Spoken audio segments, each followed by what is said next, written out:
smallest I got. Beg your pardon? Yeah. Wonder if you remember me. Well, yeah, you look familiar. I take the 536 to Larchmont? That's right. I used to take the same train, 16 years, got off from Mamaroneck. Sir, in the club car. We never introduced ourselves, sir. Joe Maddox. I won't let you miss your train. I was just wondering if you could suggest, excuse me, what I might do about this embarrassing little problem that I have. I lost my wallet. I don't know what you should do. My commutation ticket was in. All my money, except for 35 cents, which I have left after a taxi fare. I'd go back to my office, I'm sure. I'm sure somebody there would lend me enough to get home. You're going to put me to all that trouble, a fellow resident of Westchester County? You could just as easily lend me a couple of bucks. I'll meet you on this very spot tomorrow afternoon. Why don't you do your crying, fellow, in the same bar where you got stoned? That is not very nice. That's not very nice at all. And now, do you mind getting out of my way? Well, won't you help me? Because any time I want to get taken, there are plenty of panhandlers in Grand Central Station who at least don't operate so disgustingly drunk. You know, you talk to me. Officer! Hey, officer! Tom, get your blood pressure up. I saw him. Drunk and disorderly. Are you kidding? Look at the damage he's done. What's your name? Look, officer, don't make a whole thing out of this. It was an accident, can't you see? I was never arrested. What's your name and where do you live? My name is Joe Maddox, and I live in Mamaroneck. I was never arrested in my life. Yeah? Well, Joe, you're arrested now.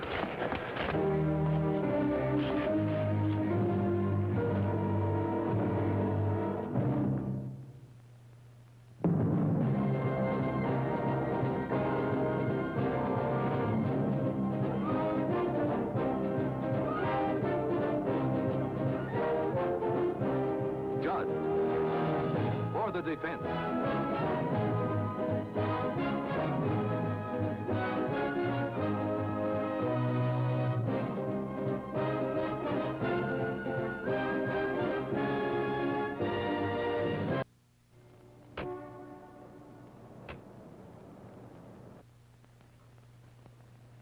Hello? Hello, Beth. Beth, you'll never guess what happened to me. I was in Grand Central Station this evening, and I don't know, I got in, sort of inadvertently got involved in a situation, and, well... Yes, Joe, what is it? Anything wrong? Oh, Beth, I gotta have a lawyer. In order to obtain relief from the aforementioned torts, abuses, and complaints, does petition the court to issue the writ of mandamus as herein set forth. Did those theater tickets ever get here? Oh, yes, Mr. Judd. They just arrived by messenger from the producer's office. Curtain is at 8:40. Yeah. You have dinner reservations at the Galleon, which is on East 57th Street, and cocktails at the Midtown Tennis Club in 15 minutes. Your conference call with Houston and St. Louis is set for 9 o'clock tomorrow morning, and I'll see you then. Thank you, Mary.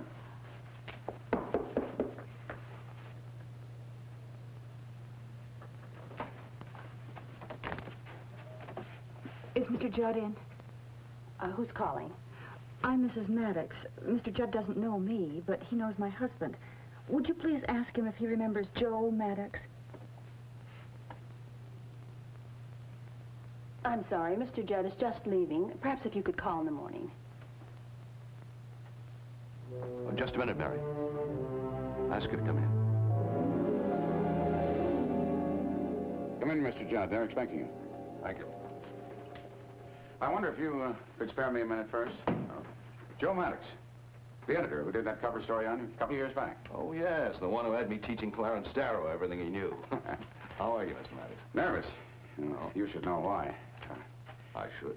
Yes, you handle this merger under which your client is taking over my company, and I'm about to lose my job. Well, I'm very sorry to hear that. I hope you mean that. I mean, I hope you're sincere when you say that. Because you might be able to prevent it. If you would, put in a good word for me. In other words, stick my nose in where it doesn't belong? Well, that could be very strong. You know the caliber of my work. You complimented me on it. You might suggest to your client that it would be a mistake not to keep me on. My client would tell me I don't know anything about the magazine business. Or about unemployment? Oh, I've had my ups and downs. Not lately, I'm sure. That is, I'm sure that you made it big so long ago that you never had to think what it would be like to go out pounding the pavements looking for a job at age 47. Otherwise, you might have stopped to think that this Well, this merger you're handling is going to put a lot of middle-aged men out on the pavement. Right out on those pavements. Oh, I know you would have the merger anyway. A buck is a buck, but I'm just saying it, might have bothered you a little. Can we sit down somewhere and talk about this?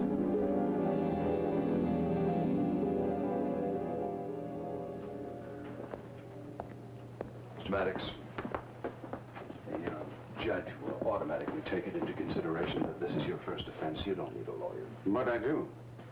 No, I need to keep this out of the newspapers, or I'll never be able to locate with a decent firm again. I've already spoken to the arresting officer. He's a very nice kid. He's agreed to take you from here straight to night court. Well, I want you to come with me. Why? And while we're at it, am I the only lawyer you know? Why did you send your wife to me? Because I figure you owe it to me. I owe it. Because you didn't save my job. What makes you think I could? You didn't even try.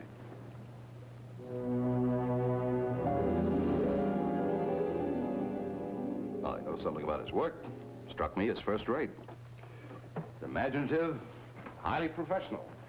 The kind of man, Henry, that I should think you'd want Mr. Keeper and Pylon to hang on to. Well, we can use a strong senior editor. What's his salary? 22,000. That's high. He's been here 16 years. How old is he? 47. Oh. I'm sorry. I don't think so. We're well backed up. His assistant is Mark Daly. Maddox taught him the job very thoroughly. I can... What's Daly get? 9,000. Age? 32. Then we'll go with Daly. Less money, more years of service left. Don't you think the company owes some consideration to Maddox? You'll get a severance pay. Do you mean to say that an able and talented man with years of experience who's just now reaching the peak of his productivity at the age of 47 is too old to work for you? We don't say. We compute the facts.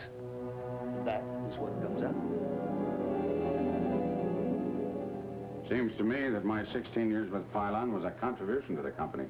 A contribution that helped build it up. Helped make the merger attractive. Helped you to earn your fat fee. Mr. Maddox, I've called you a talented and capable man. To what purpose are you putting those qualities now? I don't know, really. I guess all I want to do is feel a little less abandoned by society. Which I certainly would feel if Clinton Judd were to appear as my lawyer. All right. I'll appear for you. But it won't take long, Mr. Maddox. You'll see. The judge will be back in a few minutes, and then because you got a lawyer, your case goes first. What about your severance pay? Go on.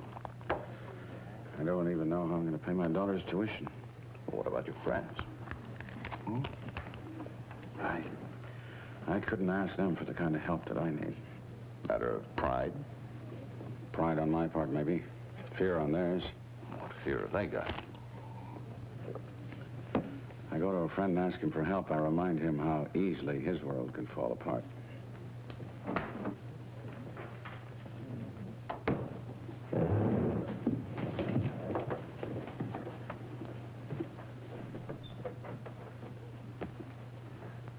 All right.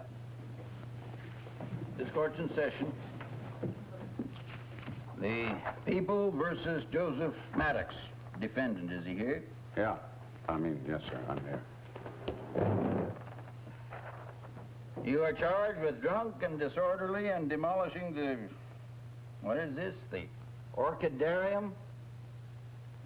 The orchidarium of one Mrs. Mabel Costello. Are you guilty or not? Well, I don't believe it. Clinton Judd in night court? My client pleads guilty, Your Honor, with an explanation. I request permission to approach the bench.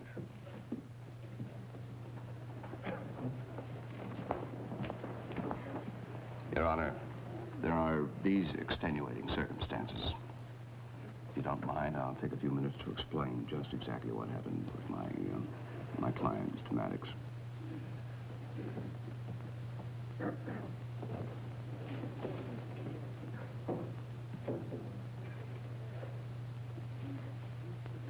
Well, Mr. Judd, from what you tell me, I will have to understand, may God forbid, it could happen to anybody in this day and age of technological unemployment. It certainly could, Your Honor. And he will recompenses Mrs. Mabel Costellas the $86? He certainly will, Your Honor. All right. $25 or 5 days? Thank you, Your Honor. My pleasure, Mr. Judd. Is the public defender present? He's on his way, Your Honor. He should be here in 5 minutes. All right. This court's in recess until he gets here. Will they accept my check? No, but I will. Well, if you haven't got the cash.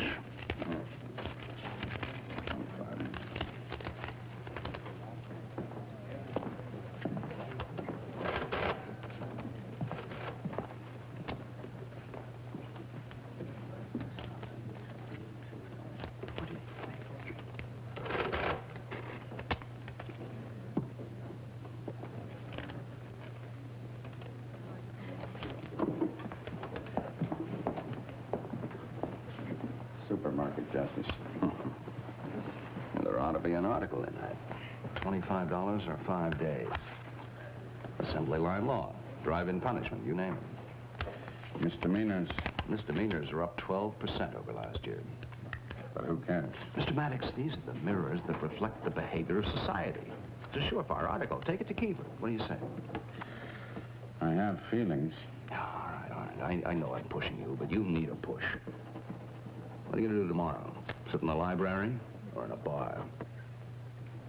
Until there's nothing left for you to do except let that bomb that's ticking away inside you explode.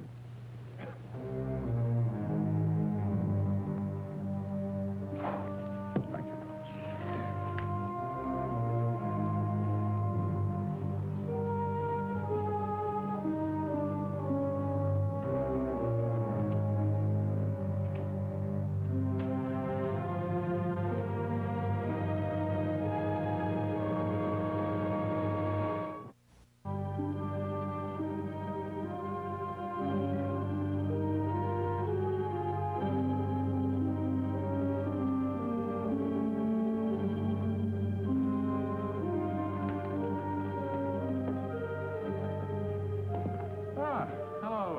George. Hello, Joe. It's good to see you. I see you. Joe, how the devil are you? Mark? You look well. Thank you. Well, George, how's the merger going? Oh, smooth as silk. Yeah. How are you working out, Oh, Joe? you know, still scouting around. Yeah. Yeah, well, you'll do all right. I'm not worried about you. I mean, with all your ability. You should know. How's the wife? Fine. Just fine, just fine. Good. Well, give her my regards. Martini? Yes, sir. Straight up.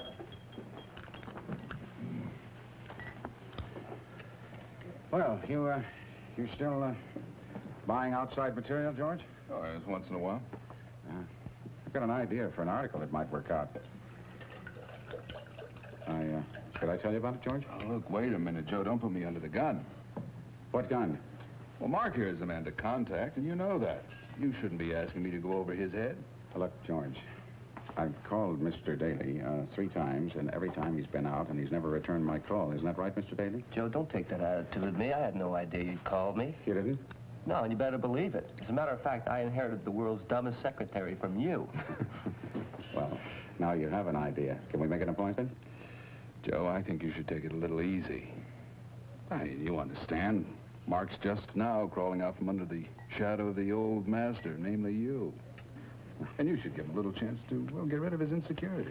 Look, George, I don't trust myself to tell you how badly I need this. Joe, look, I'll tell you what I'll do. I'll go back to the office and check the schedule. If there's any kind of an opening for a freelance writer, I'll call you. Is that fair enough? Your table is ready, gentlemen. Oh, thank you. Now, look, George, I consider you my friend. You told me that you tried to help me, and I believed you, George. I believe you meant it sincerely. Now, look, George, all right. Now is the time for all good friends to come to the aid of, you know? George, I don't think I can hold out very much longer. Excuse me, Joe. Mark, I just suddenly realized we're not going to have time for lunch after all. You're right.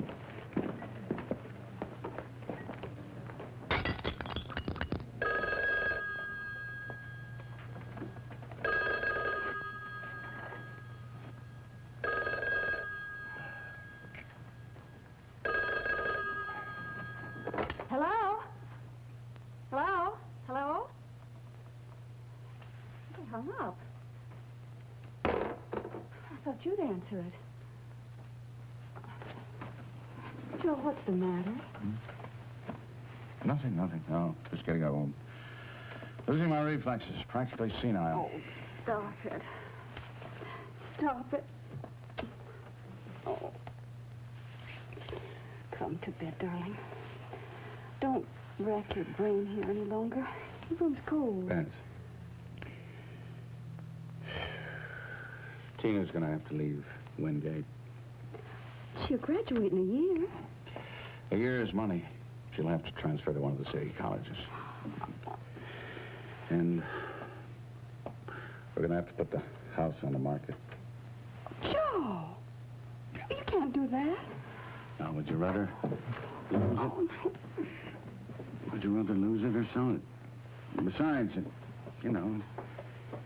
it gives us a perfect out, to resign from the country club before they drop us. How can you even think such things when you won't do the one thing that would really help? Which is what? Stop worrying about being embarrassed. Nobody ever died of embarrassment. Go to George Kiefer. Just ask him. He'll help you. He will. You say that as though you know something. I do. When I was in town shopping yesterday, I met Audrey Sinclair for lunch. And George walked into the restaurant. I couldn't help myself. I went up to him, and I told him very frankly about our situation. Well, he was shocked. He said he felt terrible. And he said he would do something. Oh. Are you angry? No. I love to have my wife crawl, especially when it does so much good. I went to George today. I asked him to buy a lousy one-shot freelance article. He wouldn't even do that. Oh, no. Well, maybe you didn't go about it in the right way. Oh, the right way. I wish somebody would tell me what that is. I practically got down to lick his boots. What more can I do? You saw George yesterday? Yes. How come he didn't mention it today? Mention what?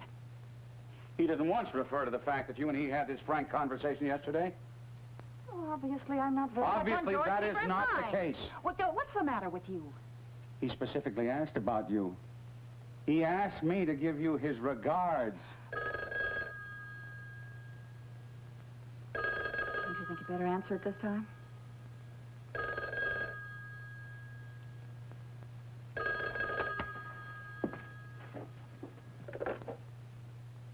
Now, you understand, Mr. Maddox, that an associate editor of a law journal doesn't make the salary you were earning before. But when I told the publisher about you, he seemed to think you were just the man he was looking for. 250 Nassau Street. Yeah, Irving Bryson. Listen, to say thank you is so totally not... Goodbye, Mr. Judd. You're so silly, darling. George Kiefer deliberately made believe he hadn't seen me in some time because I asked him not to let you know that I had told him about our troubles. I knew you'd be angry. There's nothing you've ever done or ever could do that wouldn't be all right with me.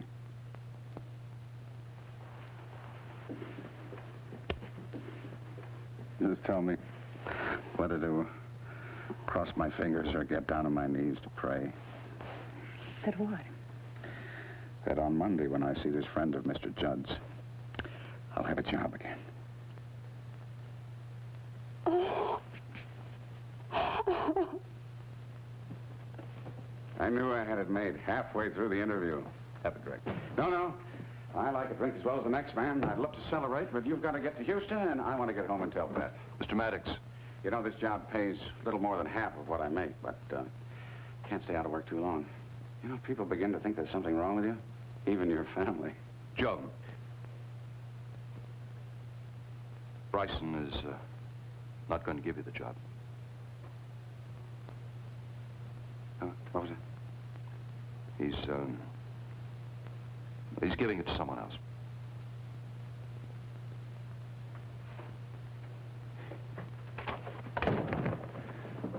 was practically set when I left there. There'll be other opportunities. What happened? Postmortems don't help. Just forget it. Forget it! I can't forget it. I had that job when I left there. Now, what happened? Well, he, phoned for a reference. Kiefer.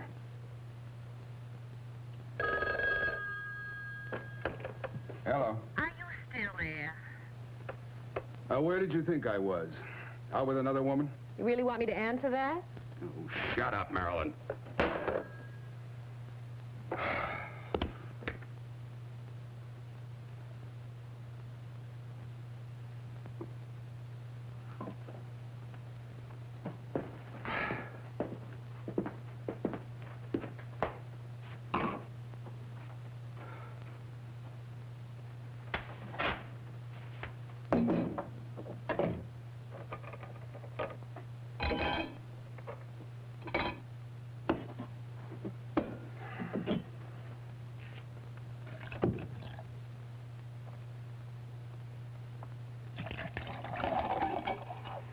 Hello, Joe. How are you? It's a nice civilized beginning. How are you, Joe? You been drinking, Joe? A little bit. You know I can't walk in here cold sober. All right. Let's have one together. And if you'll excuse me, I'll go home to my charming wife. I can't walk in there cold stone sober either.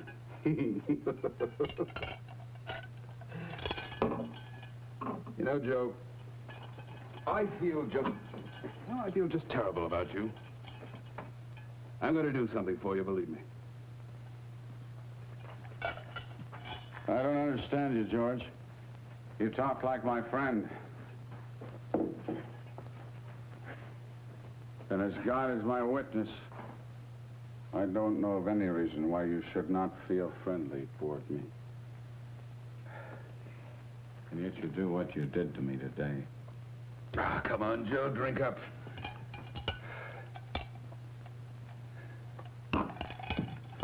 You shot me down, George.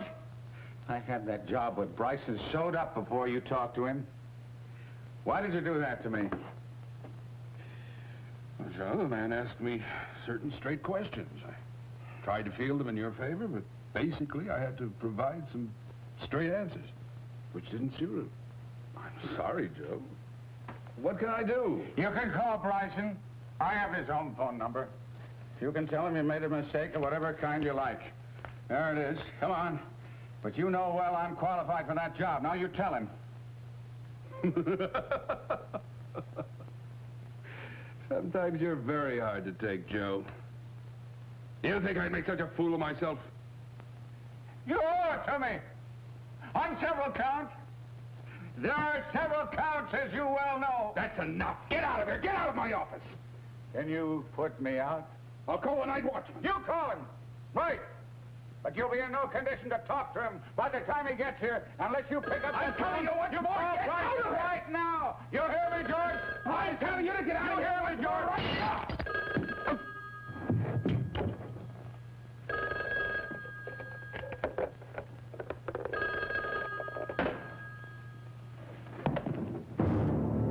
George? George, are you still there? When are you coming home? George? Don't think so, Charlie. I know you're there.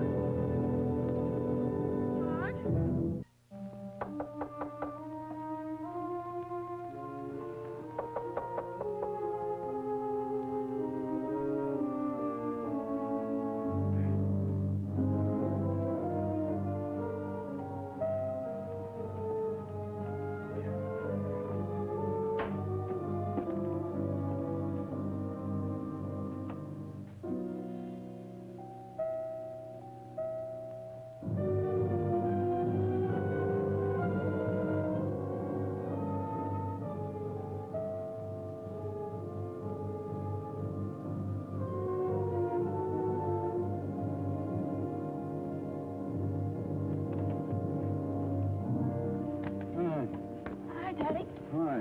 forgot my key. Well, you couldn't manage to come home at 9 or 10 o'clock when you forget your key. It has to be at 7 in the morning, huh? Glad to see you too, love. Oh. Daddy. Daddy, I love you. Sweetheart. What are you doing? What are you doing home in the middle of a semester or trimester, or whatever you call it these days? Huh? Is it by the same reason you're not in bed? Or at least decently undressed at this hour in the morning? Don't you think I know what the trouble is? No.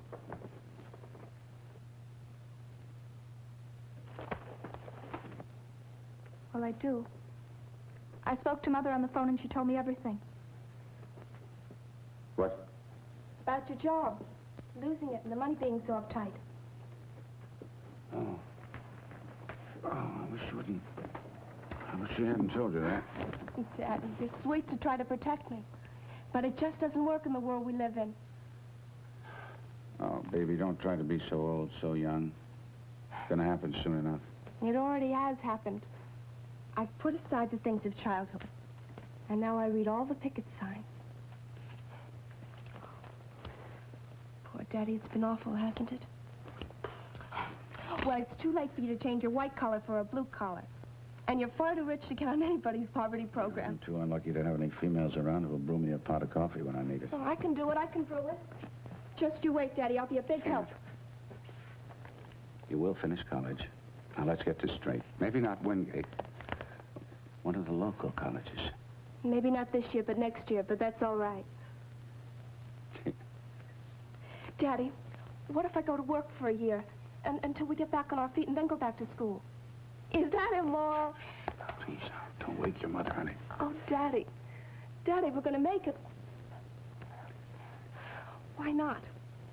We're young and strong, and nothing has happened that we can't correct. We just can't get a cup of coffee when we need it. We can. I'm going. Daddy, we will remember. Nothing has happened we can't correct. All right, Tina. All right, love.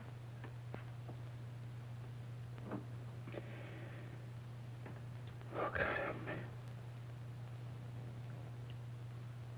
All right, now, you say that you gave yourself up as Mr. Judd advised you to. Is that correct? Yes. And then what happened?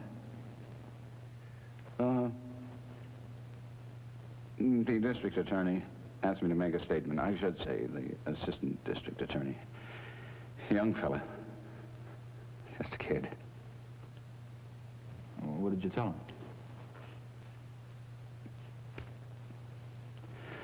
Self-defense. So, in other words, you admitted killing Kiefer, but you're claiming self-defense. As far as I know, that's how it happened. I wasn't too sober at the time.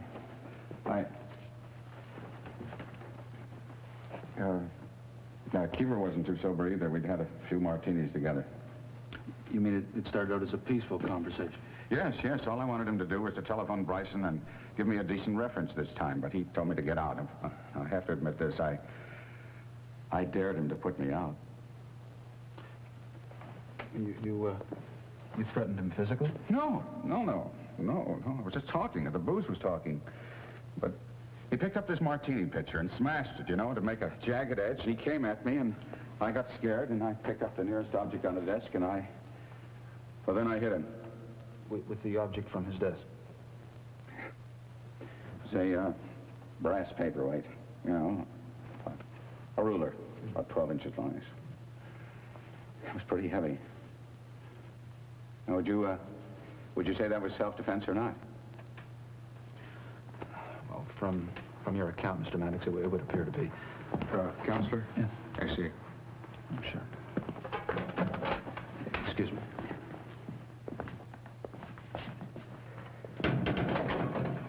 The DA just called from downstairs. He wants to know if you're ready for your hearing yet. Well, I suppose so. Although there is an amended complaint, I haven't seen it yet. Do you know what my client's being charged with now? Yeah. Murder 1.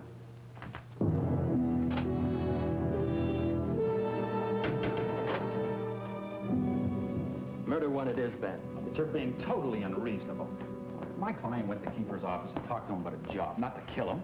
However it happened, there certainly wasn't any premeditation. I don't agree with you. I think we can establish premeditation. How? Did Maddox take a weapon into the room with him? He knew that a lethal weapon was available to him there. A paperweight. A brass ruler heavy enough to kill with one blow. Come on, Roger, how are you going to prove that he knew it was in there? He gave it to Kiefer 3 years ago for Christmas. Say, you're reaching pretty hard, aren't you? Not when you understand why your client really went to Kiefer's office. Well, in your opinion, why did he? All right. Can we get started? It's been a long day. And I trust the counsel for defense has had all the extra time he needs. Sir? Yes, sir, the people are ready. Your Honor, this is a case of murder in the first degree. The defendant, Joseph Maddox, is charged with the willful and malicious killing of one George Kiefer. Defendant, how do you plead? The defendant pleads not guilty, Your Honor, and asks the court to bear one point in mind. Yes. The defendant is a former employee of the deceased, Your Honor. He went to the office of the deceased to discuss his future employment and for no other purpose. He therefore cannot be charged with a premeditated killing. The people will present a witness who will testify to the contrary, Your Honor. All right, call your witness. Mrs. George Kiefer. Be seated. Any idea what she's going to say? She was calling on the phone at the time, I think. Will you kindly tell this... She may have heard something that I said and can testify that I was there. At the time of your husband's death. We don't deny that. I was considering a divorce. And what would have been the grounds for such a divorce? Adultery. Your husband was committing adultery with a particular woman? No, with 3 women. I mean, at least 3 that I know of. And how exactly do you know that, Mrs. Kiefer? I know because I hired a private detective, and he told me that over a period of years, my husband had committed adultery with 3 women. Did this detective identify these women to you? Yes, he gave me their names, the places, times, everything. Mrs. Kiefer, I will ask you whether any of those women have any bearing on this case, and if so, will you kindly state their name? Mrs. Joseph Maddox. May it please the court. I suggest that the defendant did not go to George Kiefer for the purpose of discussing employment, but for the purpose of murdering the man who was having an affair with his wife.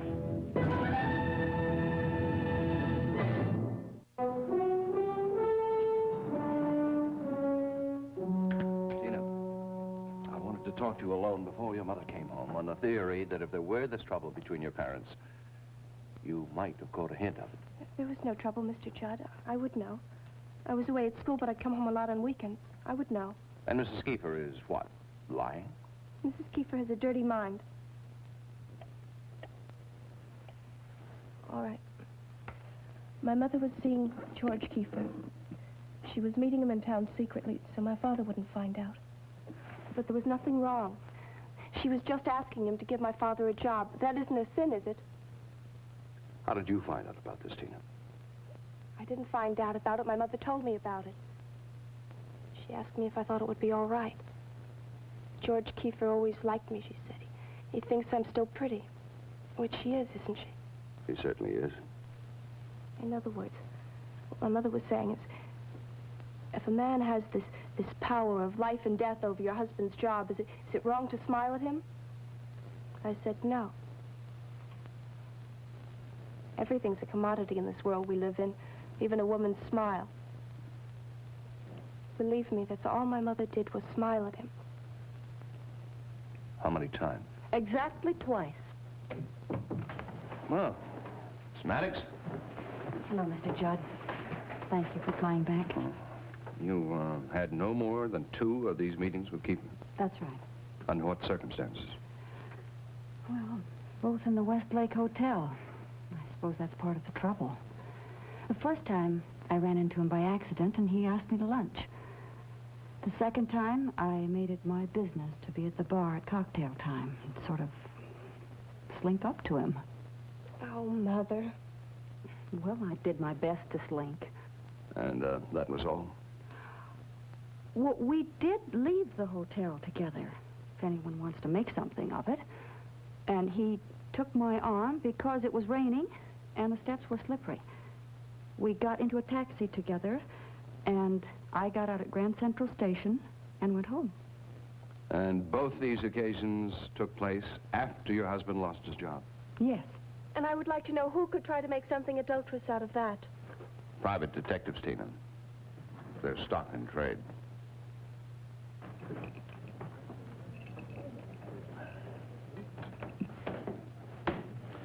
Mr. Barr?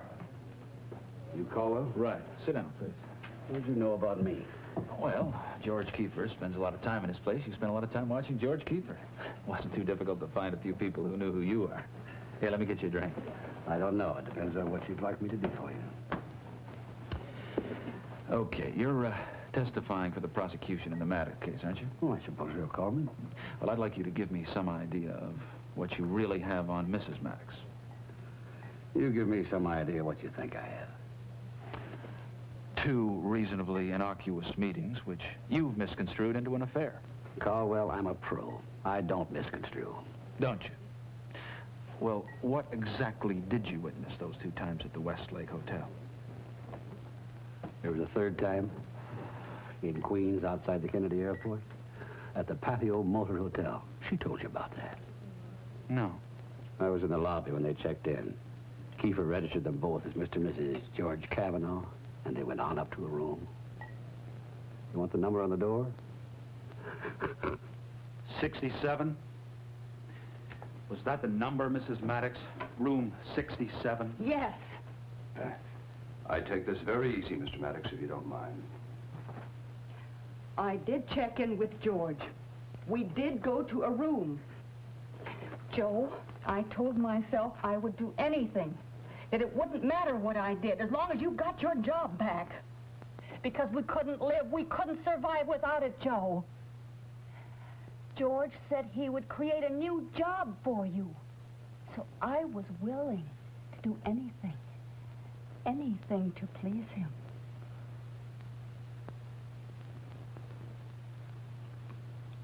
I thought. And what does that mean? It means I didn't even take my coat off. The room was cold. I kept my coat on while George was phoning for drinks, and then 30 seconds after the bellhop left, so did I. Oh, you walked out on Kiefer? Yes, I did.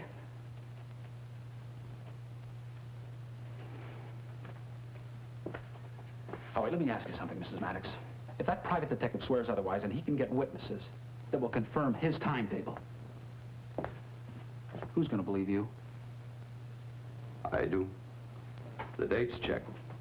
After this happened, Kiefer refused to give Mr. Maddox a decent recommendation for the Bryson job. A senseless and spiteful thing for Kiefer to do, until you understand why he felt so spiteful. Mrs. Maddox had walked out on him. Beth, I want you to know that I never believed, not for a moment, that you could... Mr. Maddox, we have very little time left before the hearing resumes. I'd like to try to persuade you to do one thing. Yes? Plead guilty to voluntary manslaughter. If I can persuade the DA to go along with the deal. No, Joe is not going to do that. Why should he go to prison? It was self-defense. What's wrong? What in the world is wrong with you? I'm not guilty of anything. Mr. Maddox, I have to warn you that if you insist on complete innocence, you'll probably go on trial for murder 1. All right, then I'll go on trial. And be convicted. Why? Because juries tend to convict defendants who don't take the stand in their own behalf. All right, then I'll take the stand. Oh? You want to see what will happen to you if you do? Take the stand right now. We'll try a dry run. I'll be the DA cross-examining you. Come on, sit here.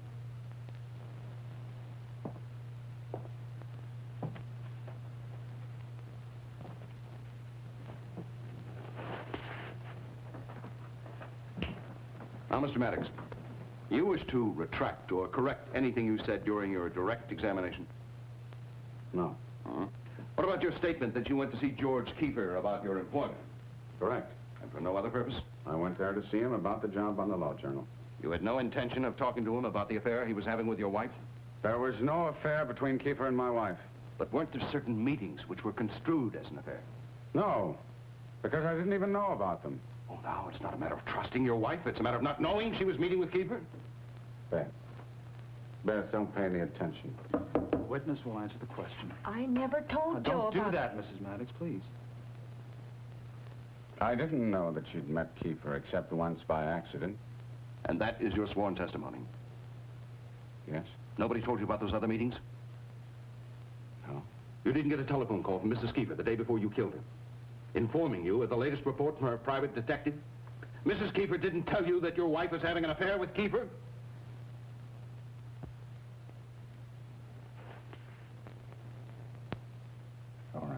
All right.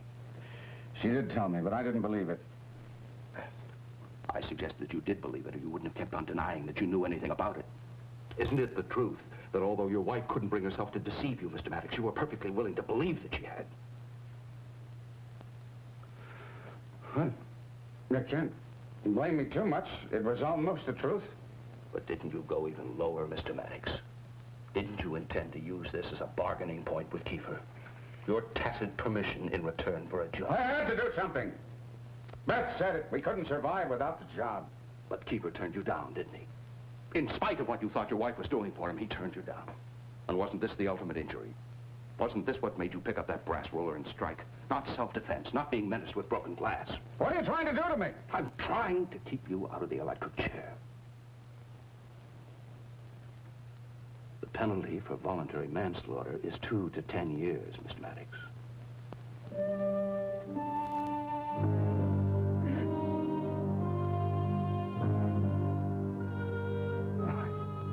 I'm guilty. I'm guilty. I'm guilty. Keep me out of the chair.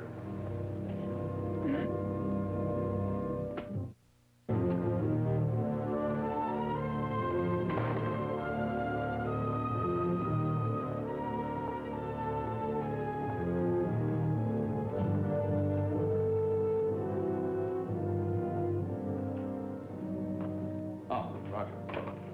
Judd, I have to tell you this. In confidence, of course. This is one I have to lose. I know. The question is, how badly? Have you considered that Maddox was under the influence at the time? Well, executives of that type win, aren't they? I mean, they drink their lunches every day, but they still know what they're doing. But this is clearly a case of homicide committed in a heat of passion or a sudden quarrel, which is voluntary manslaughter. Mr. Judd, when Maddox considered permitting Kiefer, in effect, to enjoy his wife's favors in return for the job, he also considered what he'd do if Kiefer turned him down. In my opinion, he decided on violence, which would constitute premeditation. All right. Suppose Kiefer did premeditate violence. Against what did he mean to strike the blow? I don't follow you. Roger, isn't this a kind of present-day American tragedy? A man lives his life decently, responsibly, according to current values, earning a good living, taking on the obligations that are expected of him, nice home, daughter in college, and at the age of 47, he's faced with the following strange predicament. That on the one hand, his family can't survive without an income of $20,000 or so. On the other hand, society is not ready to pay him half that much anymore. What drove Joe Maddox to do what he did? What drove his wife to even consider selling herself as the only solution? Isn't it the simple truth that the white-collar man is the forgotten man of today? He has no unions to shelter him, no pension plans in too many cases, no licensed skill he can sell on the open market. Roger, if this man hasn't made it big sometime in his 40s, then he's completely defenseless and vulnerable. Which, when you sit down and think about it, is pretty terrifying. Because we've created a system that caters to youth and everything from music to automobiles, that dyes its hair and worships nothing but youth. A system that treats a man of 47 like a primitive tribe that puts its rejects out of the village to wander and die in the wilderness. Roger, all I'd like you to see is that when Maddox struck his blow, it wasn't so much Kiefer he meant to hurt as the system. Well, but you must understand one thing, Mr. Judd. I'm 27 years old. I'm not against a system that makes room for young people to move up. I mean, let's say I might want to take over your practice someday. I wouldn't expect you to commit murder to get even.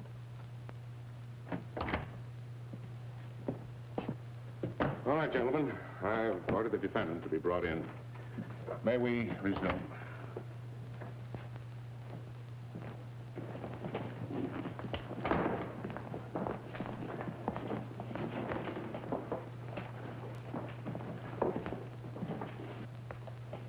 Does either side intend to call on any other witnesses? May it please the court. Defense has proposed a reduction of the charge, which I do not favor. However, in the interest of justice, if the court will grant a further recess until this afternoon, I would like to consult my superiors. Very well, Mr. Harmon. 2 o'clock this afternoon. Thank you, Roger.